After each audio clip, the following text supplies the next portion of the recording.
Hey everyone, this is John with Radenso, and today I'm going to be talking about some of the more common mistakes that people tend to make when using radar detectors. Some of these mistakes might be made because maybe you're new to using radar detectors in general, but others, even more experienced users, might still slip up on. So the first one that we're going to talk about is one we see all the time in our support ticketing system, and that is that you need to use the factory supplied, the Radenso supplied power cord when you're using our radar detectors. Now, we tend to see this most commonly submitted on the Radenso Pro M, and that's because it uses that barrel plug that's also commonly used with other electronics, both home electronics as well as automotive electronics. But just because the connector physically fits, maybe you have a different brand power plug that can physically fit into the Pro M, that does not mean it supplies the same amount of current and at the proper voltage that this one does. To be clear, this is the only cord that you want to use with this detector, and you can actually see some symptoms of bad things that happen if you don't. The most obvious one is if it's just totally the wrong current, it could actually fry the detector. It could ruin the electronics inside. But there's actually something we've seen that's even more insidious and dangerous. And this was actually one of my friends who I gave a detector, and he said, "Wow, this thing is super quiet. It never false alerts." And after like a month of using it, he said he never experienced even a single false alert. That didn't sound right to me, so we took it in and had a look at it. It turns out that the power adapter he was using was supplying enough current to power on the detector, but not enough to activate all of the detection functions. So by using a third-party power adapter, you might not be protected even if your radar detector is powering on. So we're not just saying this because we want you to use our detector and have to buy a replacement cord from us. We're saying it because we don't want you to be caught unprotected driving with a detector that's on, but not actually detecting any police. So number one, always use the Radenso supplied power cord. And I would even go so far as to recommend that for other manufacturers as well. Even if you choose an Escort or a Uniden, use the power adapter that came with the radar detector to make sure you're being protected. Kind of on that same topic, another one that we've seen is because we include a USB cord and because people are so used to using USB to charge things like cell phones and other portable electronics, people tend to think that the USB cord supplies power. With the radar detector, that's not the case. And the reason why goes into some technical stuff that's too boring, frankly, too extensive for this video. But just know that this is just for updating the firmware on your radar detector, for plugging it into your computer. It's not to supply power. When you do use this to update the firmware on your computer, one other useful thing to know is that the display on the radar detector is not going to be powered on during the firmware update process, but the internal chipset is still receiving power. So don't use this in your car to power the radar detector, and you certainly don't have to plug this and the barrel plug in at the same time, which we do see some users do. I think that pretty much covers it for the power adapter and the cable stuff. But on that similar topic, while we're talking about software updates, this is a huge one, guys. Please, please, please update your firmware. And again, this is something that goes across all manufacturers. With the issues and the radar pollution and threats becoming more advanced every day, I know that all the companies in the industry put a huge amount of effort into continuously updating the firmware. Behind the scenes, there's a ton of development efforts that go into everything from refining the user interface to filtering out more BSM from cars. And if you don't update your firmware, you're going to get left behind on those features. With something like your iPhone or Android phone, you expect continuous software updates, and just for things like security, it's important that you stay in the latest version.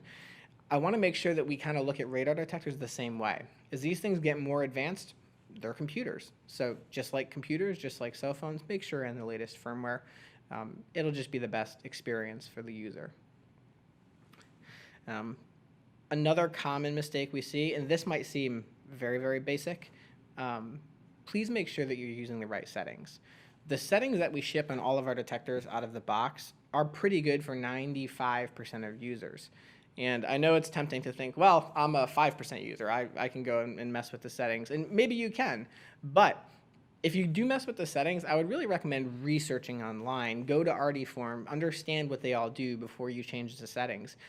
That way, when you do alter a setting, your expectations are aligned with the result that comes out. And if you're not sure what the setting does, either research or just leave it as it came out of the box, and I think that it'll be a pretty good experience. We do actually hand alter the settings depending on where the detector is going. If it's going to Canada, we'll make sure that all of the detectors that we ship out of here have the proper Canadian settings, like multi-radar enabled. If it's going somewhere in the United States, we accordingly alter those settings. So we think they're pretty good out of the box, and if you do change them, just make sure you do a little bit of research and understand what each one does. The next thing that we're going to go over also seems kind of basic, but it's actually how to mount your detector properly. This is something that most of you guys probably know, but it amazes me that sometimes when I'm out and about and I see a radar detector in a car, somebody has it on the windshield mounted like that. And that's not going to work. And the reason why we have to mount them straight and level is because here in North America especially, the polarization of the police radar guns, which is kind of the shape of the radar waves coming out, is going to be aligned best with the detector to pick it up when it's mounted horizontally. If you mount it vertically or like that, you're going to be killing your radar reception. So when you put it on the windshield, our mounts can be bent. If your windshield is raked so that it naturally goes like that, just bend the metal, just push it up. That's designed to do that. You're not going to break anything. And make sure that it is mounted straight, level, and not towed necessarily that or that way. That's something that will just help you make sure that you get the best reception. And also, while we're talking about that, please don't mount it behind metallic tints or any kind of like a heated windshield that has those metallic wire elements running in it. Just try to find some clear glass, no metallic tint, mount it straight and level, and you'll be definitely protected. And then finally, the last one we're going to talk about today is a little bit about user POIs, point of interest, and then GPS lockouts. So one question we get a ton is, hey, I accidentally marked a user point of interest. How do I delete it? There's actually two ways to do this, and the method to delete them applies the same for GPS lockouts as well. When you accidentally mark a GPS lockout or a user POI, the first thing that you could do is delete that individual POI or GPS lockout. And the way to do that is to go back to that location to the point where your detector recognizes that you're there and warns you about it, and then just press the POI or the lockout button, respectively, to delete that individual one. So if you do it by accident, go to the same location, while it's alerting, hold that button down again for 2 seconds and it will delete. The other way that you can get rid of them is to delete all of them.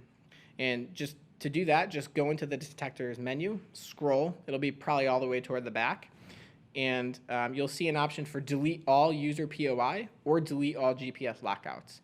Now that'll blow away whatever you have saved, so don't do that if especially with GPS lockouts unless you're absolutely sure. But that is a convenient way to get rid of all of them. So I think that pretty much covers it for today. If you guys like this kind of content and want to be kept up to date to what we're up to here at Radenso, please do subscribe and check out the rest of our Radenso University articles. We're going to be really focusing on putting a lot more content out there. So thanks for sticking with us, and until next time, take care, guys.